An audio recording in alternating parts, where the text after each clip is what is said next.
It's 5:05 and welcome into a Wednesday edition of the Carolina Journal News Hour. News Talk 1110 99.3 WBT. I'm Nick Craig. Good morning to you. A company by the name of Invicta Water, which is a North Carolina-based company, has introduced groundbreaking technology to eliminate PFAS, commonly known as forever chemicals, from drinking water. PFAS, which have been used since the mid-1950s for their non-stick, waterproof, and stain-resistant properties, have been linked to some serious health risks, including things like liver damage, thyroid disease, cancer, and reduced fertility. During a presentation earlier this week in front of the House Regulatory Reform Committee, the CEO of that company explained that their technology is not only removes PFAS from water, but also breaks down the chemical bonds, rendering the PFAS completely non-toxic. Unlike traditional methods that simply filter out and dispose PFAS, you may be familiar with reverse osmosis, potentially reintroducing them into the environment, Invicta Water's approach ensures total destruction of the harmful substances. The systems operate at an atmospheric pressure and temperature, making it cost-effective and efficient. North Carolina has become a testing ground for this sort of technology with successful pilot programs in places like Pittsburgh, Raleigh, and Wake Forest, as well as an ongoing project in the city of Burlington and Cary and other areas in the southeast. Additionally, the North Carolina Collaboratory has been leading PFAS research with 10 universities collecting data on water, soil, and air contamination. While lawmakers have been briefed on the potential of Invicta Water's solution, it remains uncertain whether legislative action will follow. Meanwhile, federal regulations on toxic chemicals, such as recent EPA rules targeting contaminations in drinking water, the likes over at Camp Lejeune, continue to push the issue of water safety to the forefront.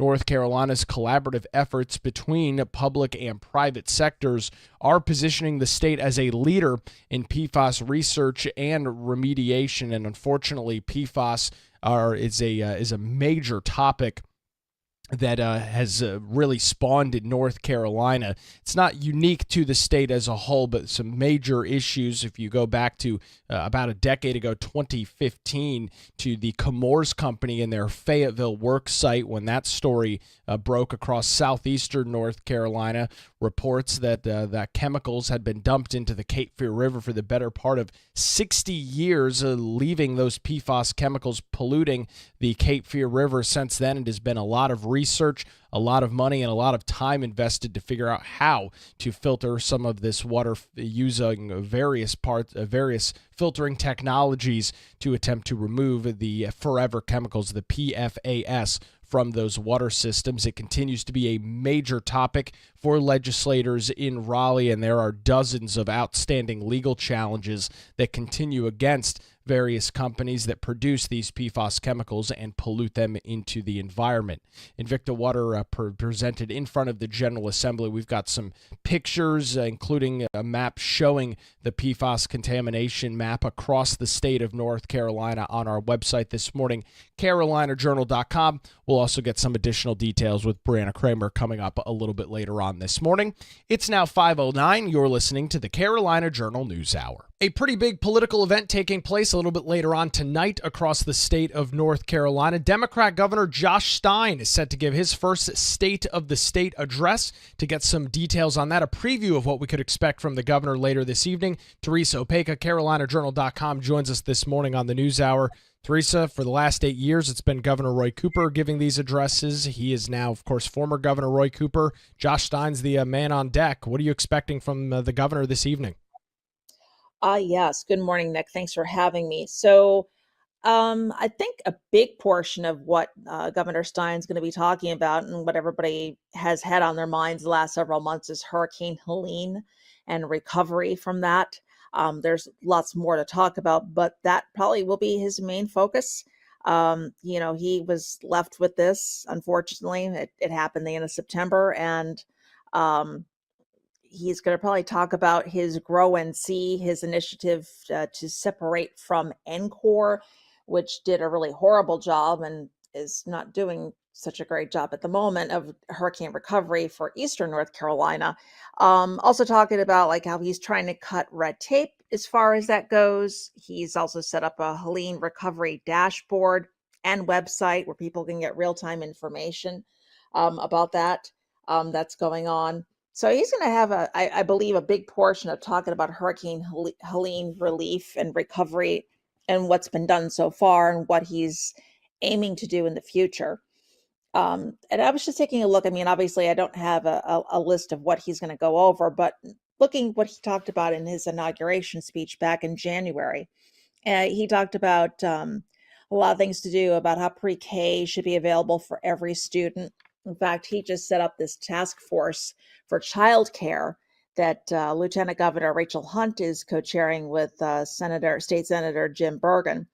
So there's going to be some talk about that as well, and pushing how community colleges and universities must be among the best in the nation, focusing a lot on education. That's going to be some of his main points, and saying how he's going to try to work with the General Assembly.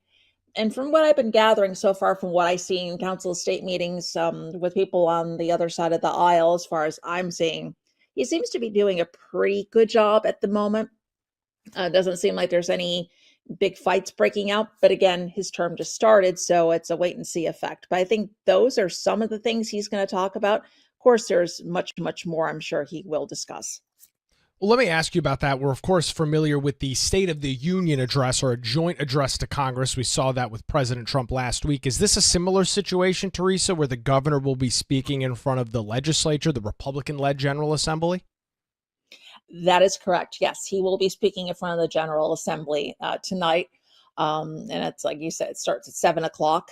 He will be speaking to the General Assembly and to Democrats as well. So it'll be interesting to see how it's, we've been so used to seeing former Governor Roy Cooper up there talking, doing his State of the State. It's going to be a little bit interesting to see how Governor Stein now takes the helm at this point.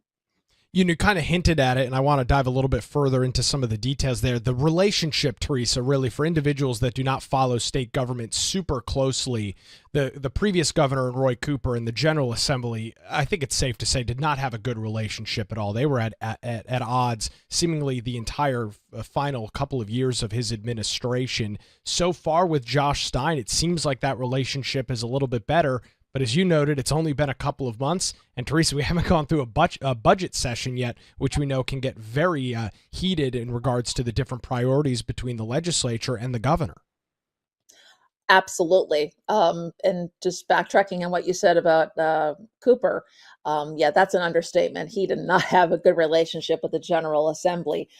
They did work some differences out with Medicaid expansion. In fact, I think it's going to be 2 years ago this month, I believe it was, that they signed that. He signed that into law. The General Assembly finally agreed to that because the Biden administration gave that extra money. But as we all know, if you've been watching the news, President Trump is kind of saying, well, we got to make cuts here, there, and everywhere. And one of those things being talked about is Medicaid expansion or Medicaid numbers. So there was something written into the law a couple of years ago. If we don't get the federal funding here in North Carolina, that could be clawed back. But what's going to happen is the state's going to have to make up the difference. So you're going to see a lot of ramifications coming down from the Trump administration if that does occur. And that's going to land in the Republican-led General Assembly's lap. It's going to be an interesting year. Let's just put it that way. See how things are going to go. Like you said, it just started. The term just started for Stein. So stay tuned. Theresa, we'll be tracking those details tonight. We'll have coverage over on our website, carolinajournal.com, and a full recap coming up for you tomorrow morning, Thursday, right here on the Carolina Journal News Hour. Theresa Opeka joins us on the Carolina Journal News Hour. It's now 5:14, News Talk 1110, 99.3 WBT. It's time to get a look at traffic on your Wednesday morning commute. An update with Boomer Von Cannon. Thank you, Nick. Good.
It's 5:20. Welcome back to the Carolina Journal News Hour. News Talk 1110 99.3 WBT. Don't forget, if you miss any portion of our show live weekday mornings from 5 to 6 a.m., you can download our podcast. It's available wherever you get your shows. Just search for the Carolina Journal News Hour, hit the subscribe or follow button, and take a program with you each and every weekday morning. It's the Carolina Journal News Hour podcast. Download and subscribe now. Lawmakers in the North Carolina General Assembly are looking to scrap part of the state's current carbon reduction plan in a new bill that passed the Senate Committee on Agriculture, Energy, and Environment yesterday. The main part of the bill would remove the carbon plan's interim goal of reducing carbon dioxide emissions by 70% by 2030, or shortly thereafter, potentially saving North Carolinians billions of dollars. However, the Energy Security and Affordability Act, Senate Bill 261, retains the long-term goal of achieving carbon neutrality by 2050 for electrical utilities, as legislation passed in 2021 requires. Back in 2021, Republicans and Democrats together established the first carbon emission reduction goal for the electricity sector in the Southeast. While they enacted safeguards to ensure prioritization requiring reliability and the lowest possible cost, the 2030 interim goal complicated how the commission approached energy decisions such as natural gas and nuclear. Senator Paul Newton said during the meeting yesterday, quote, "What we found is that when you look at the modeling that drove this interim goal, it drove the commission to be very short-sighted out of the belief that the interim goal may be used as in regards to the 2050 carbon neutrality plan." Sponsored by Senators Phil Berger of Rockingham County, Paul Newton out of Cabarrus, and Lisa Barnes out of Nash, this new bill will now head to the House Rules Committee. Berger's office said that the latest proposal will shift the state's focus on long-term energy planning. This will provide utilities with greater flexibility to select and construct new and affordable energy generation resources like small modular nuclear reactors. Despite the carbon plan requiring the North Carolina Utilities Commission to take the least cost path to reducing emissions, and one that would maintain and enhance the reliability of the electrical grid, the short-term goal had the unintended consequence of favoring solar facilities, as explained by John Sanders, who is the director of the Center for Food, Power, and Life at the John Locke Foundation. Sanders said, quote, "Unfortunately, the solar facilities are unreliable, weather-dependent, and extremely land-intensive facilities. They obligate the building of an inordinate amount of new transmission lines, and they need a great deal of redundancy, overbuilding to approximate reliability. On plain reading, the solar facilities called for did not fit the bill's least cost, nor did they do anything to help with grid reliability." The North Carolina Utilities Commission moved the interim goal from 2030 to 2034, a decision that saved North Carolinians an estimated $4 billion. However, models showed that removing the interim goal altogether could save North Carolina ratepayers, individuals that do pay for electrical service, a projected $13 billion over the next couple of decades. Another element of the bill allows utilities to recover construction costs for new baseload power plants before they are completed to ensure energy reliability.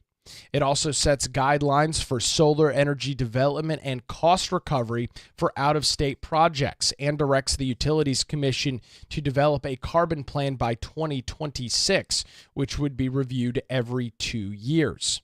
Looking at some of the comments at the Senate committee, Senator Paul Newton said, "What I want to do with this bill, number one, is to clarify the commission that we are not asking them to jam down uneconomic resources on North Carolinians because of this completely arbitrary goal. And I say arbitrary with respect to scientific impact. It's completely arbitrary to have a 70% goal by 2030. And so if we eliminate it, if we eliminate the confusion in the modeling, it will allow the commission to step back and say, all right, that's gone. Let's model for the year 2050, which is still the goal in this statute. And that will open the door to a number of resources for which doors were closed with the arbitrary goal of 2030. Sanders added by saying, John Sanders from the John Locke Foundation said, quote, "For those who are worried about the shedding of the interim goal of a 70% reduction in carbon dioxide emissions in North Carolina would somehow plunge the earth into a climate catastrophe, recall that North Carolina has already seen its emissions fall by 52% so far and still falling even without the carbon plan in place." He noted that China alone has rapidly increased its emissions, adding 42 times as much new coal-fired generations than North Carolina can possibly retrieve, and said, quote, "What's best for North Carolinians is low-cost, reliable electricity and not having to pay much more for uncertain electric generation sources just to hit a political goal."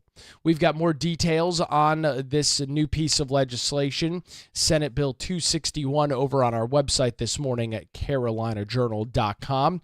In some other statewide news this morning, Governor Josh Stein has established the Task Force for Childcare and Early Education to expand access to affordable, high-quality childcare across the state. Announced at a Durham child care center earlier this week, the initiative aims to support working parents, businesses, and children's early development. The bipartisan task force, chaired by Democrat Lieutenant Governor Rachel Hunt and Senator Jim Burgeon, will assess the current system, recommend investments, and address workforce challenges. Rachel Hunt, who campaigned on childcare affordability, advocates for expanding North Carolina's Tri-Share pilot program, which splits childcare costs between parents, employers, and the state. The program, funded through October of this year, received $900,000 from the state budget, but is set to expire in 2026. With pandemic-era federal child care subsidies expiring, many of them already gone, the industry faces closures, fee hikes, and staffing shortages.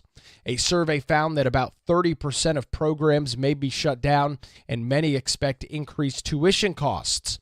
While businesses and advocates push for state intervention, the debate continues over direct subsidies versus tax credits for families that need early child care. A recent Carolina Journal poll showed that 36.9% of respondents favored tax credits, while only 16.9% supported direct government subsidies.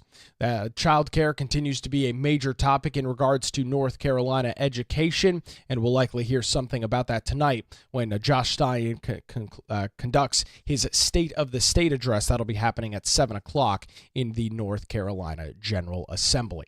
It's now 5:29. You're listening to the Carolina Journal News Hour. News Talk 1110 99.3 WBT. Another look at your Wednesday morning commute, an update on traffic with the great Boomer Von Cannon. Thank you.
536, you're listening to the Carolina Journal News Hour, News Talk 1110, 99.3 WBT. I'm Nick Craig. Good Wednesday morning to you. The Fourth U.S. Circuit Court of Appeals is set to hear oral arguments coming up on May 9th in a lawsuit challenging North Carolina's law that criminalizes felon voting. A federal judge struck down the law in April of last year, ruling that it was enacted with discriminatory intent and continues to disproportionately impact black voters across the state. The law, which made it a felony for individuals to vote without having their rights restored, was amended in 2023 to clarify that prosecution could only occur if the voter knowingly casted a ballot while they were deemed ineligible. Despite this amendment, U.S. District Judge Loretta Biggs ruled that the law remained unconstitutional under the Equal Protection and Due Process Clause of the 14th Amendment. She found that its origins in 1877 were racially motivated and that it had not been cleansed of its discriminatory intent. Plaintiffs, including the North Carolina A. Philip Randolph Institute and Action NC, argued that the law forced them to divert resources towards educating voters on its complexities rather than increasing voter participation. State officials, including the North Carolina State Board of Elections and district attorneys, have appealed that, contending that the amendments to the law address any constitutional concerns. They argue that the case is now moot and that the law does not violate the Equal Protection or Due Process Clause. The case follows a broader legal battle over felon voting rights in North Carolina. Back in 2023, the North Carolina Supreme Court upheld a separate law requiring felons to complete their full sentences, including parole and probation, before regaining voting rights. That decision reversed lower court rulings that temporarily allowed thousands of felons to vote in the 2022 election. As the appellate court prepares to hear arguments, the outcome could have significant implications for voting rights in North Carolina, particularly regarding laws with historic ties to racial discrimination. You can read more details on what the federal court is going to be looking at. We've got a lengthy write-up this morning over on our website, carolinajournal.com. Again, that is heading in front of the Fourth U.S. Circuit Court of Appeals on May 9th. We'll track those details as that case gets closer. It's now 5:39. You're listening to the Carolina Journal News Hour. Everybody wants safe and clean drinking water. We've got an update this morning on PFAS, forever chemicals, and some new technology to hopefully filter those out of water systems, not only across the state of North Carolina, but across the country. To get some details on that new tech, Brianna Kraemer, carolinajournal.com, joins us this morning on the News Hour. Brianna, thanks for the time. Legislators had the opportunity this week to take a look at some of this new technology, some of it happening here in North Carolina. What are some of those new details that you're learning? Yeah, hey, Nick. So the House Regulatory Reform Committee got to hear from some experts on PFAS and this subject of forever chemicals in some of North Carolina's water systems.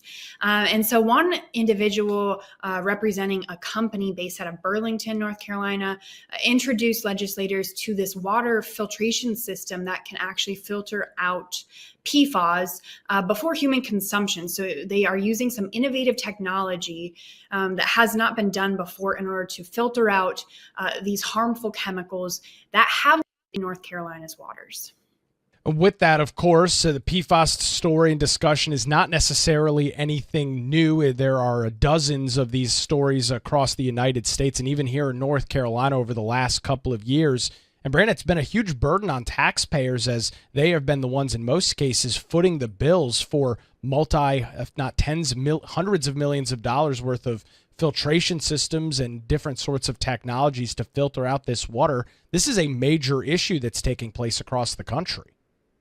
Absolutely. When you think about it, water is the thing that we all need. And so it is extremely important that the water that we are consuming on a daily, hourly basis is safe and healthy for us.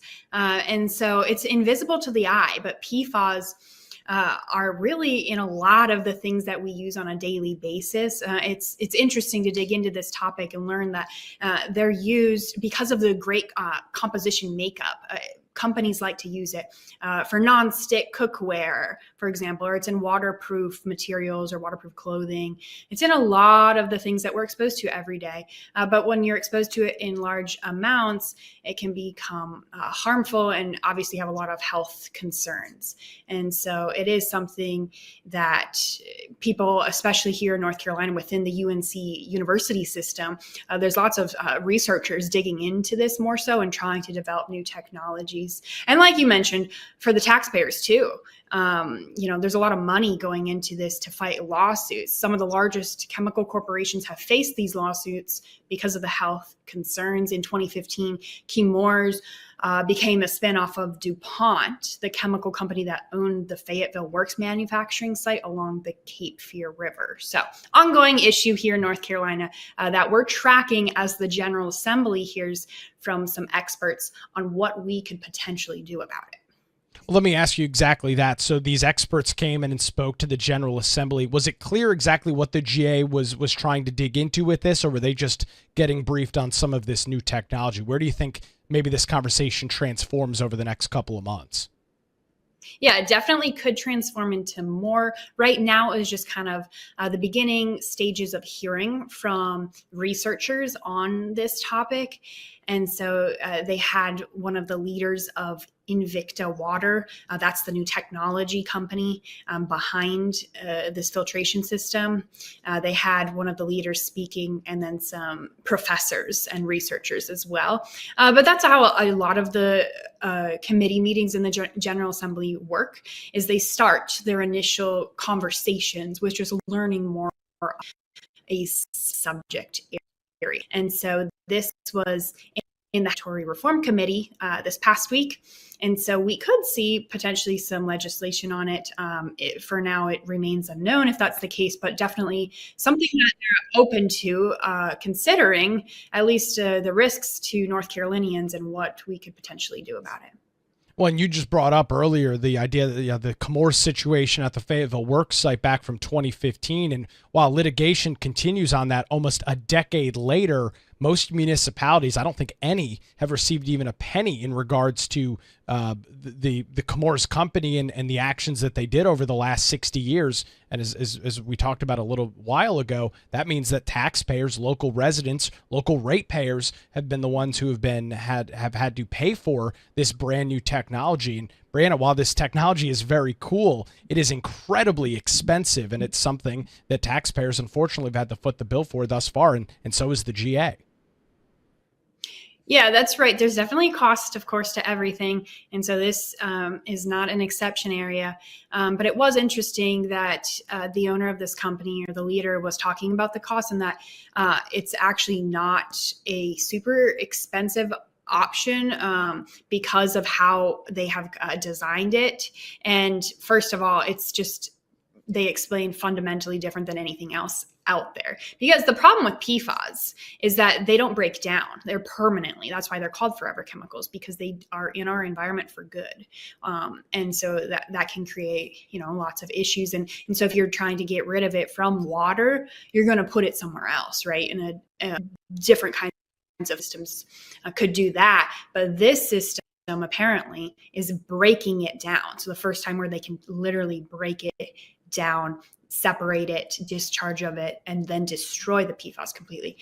So of course, cost is a major factor, and we'll have to see what the General Assembly thinks about this in the coming months as the long session continues. But yeah, like you said, it's something that is of concern to citizens and taxpayers, both the economic side of it and the health side. Brianna, you've got some more details, including some quotes from those experts, from those professionals speaking to the General Assembly. Where can folks read those this morning? Yeah, go to carolinajournal.com and you can read the latest there. Brianna Kraemer joins us this morning on the Carolina Journal News Hour. Where it's now 5:45, News Talk 1110, 99.3 WBT. Another look at your traffic on a Wednesday morning, an update with Boomer Von Cannon. Hey, thanks.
99.3 WBT. Hot. It's 5:53. Welcome back to the Carolina Journal News Hour. News Talk 1110, 99.3 WBT. Coming up tonight at 7 p.m., Democrat Governor Josh Stein will outline his plans and priorities for the next 2 years. He'll be doing that from the North Carolina Legislative Building in downtown Raleigh in his first State of the State address. Governor Stein will deliver his first State of the State, highlighting his vision for the future of North Carolina. During his address, he will likely highlight ongoing Western North Carolina recovery efforts and urge the North Carolina General Assembly to invest in economic opportunity, workforce development, family and children care, public schools, and public safety, according to a release out of the governor's office. You can watch that across the state tonight on PBS North Carolina. We'll have a full recap and summary coming up for you tomorrow morning right here on the Carolina Journal News Hour. In some other statewide news this morning, lawmakers across the General Assembly are pushing to eliminate the state's interim goal of reducing carbon dioxide emissions by 70% by 2030, a move that could potentially save North Carolina residents and ratepayers billions of dollars. The Energy, Security, and Affordability Act, Senate Bill 261, which passed the Senate Committee on Agriculture, Energy, and Environment, would maintain a long-term target of carbon neutrality by 2050 for electrical producers, but remove that 2030 short-term benchmark. Supporters argue that the interim goal has led to costly energy decisions, particularly favoring solar power, which critics claim is unreliable and land-intensive. State Senator Paul Newton out of Cabarrus County emphasized that by removing the 2030 target, it would allow the North Carolina Utilities Commission to focus on cost-effective and reliable energy planning, including nuclear power. The Energy Commission has already delayed the 2030 goal to 2034, saving an estimated $4 billion, and full removal of the interim goal could save North Carolinians a projected $13 billion. The bill also permits utilities to recover construction costs for new power plants before completion and sets guidelines for solar energy development. Proponents of the bill argue that North Carolina's emissions have already dropped 52% without the carbon plan, and that global emissions, particularly from China, make local reductions less impactful. Critics warn that rolling back the interim goal could slow progress towards cleaner energy. The bill now moves to the House Rules Committee. In some discussions with our experts over at the John Locke Foundation, John Sanders, who is the director of the Center for Food, Power, and Life, said, quote, "Unfortunately, the solar facilities, which have been taken by these electrical utilities, are unreliable, weather-dependent, and extremely land-intensive facilities." He said, quote, "They obligate the building of an inordinate amount of new transmission lines, and they need a great amount of redundancy and overbuilding to approximate reliability. On plain reading, the solar facilities called for do not fit the bill of least cost, nor do they do anything to help with the grid reliability across the state." Sanders said, quote, "For those that are worried about the shedding of the interim goal of a 70% reduction in carbon dioxide emission, North Carolina has already seen its emissions fall by over 52%. That's even without these interim goals in place. This is going to be a very interesting piece of legislation to track over the next couple of weeks and months. Again, for folks following along at home, it's the Energy, Security, and Affordability Act, Senate Bill 261, making some progress in the North Carolina Senate yesterday. We'll continue to track the details over at carolinajournal.com and right here on the Carolina Journal News Hour. That's going to do it for a Wednesday edition. WBT News is next, followed by Good Morning BT. We're back tomorrow morning with the full address, the State of the State from Governor Josh Stein. Those details 5 to 6 tomorrow morning right here on News Talk 1110 and 99.3 WBT.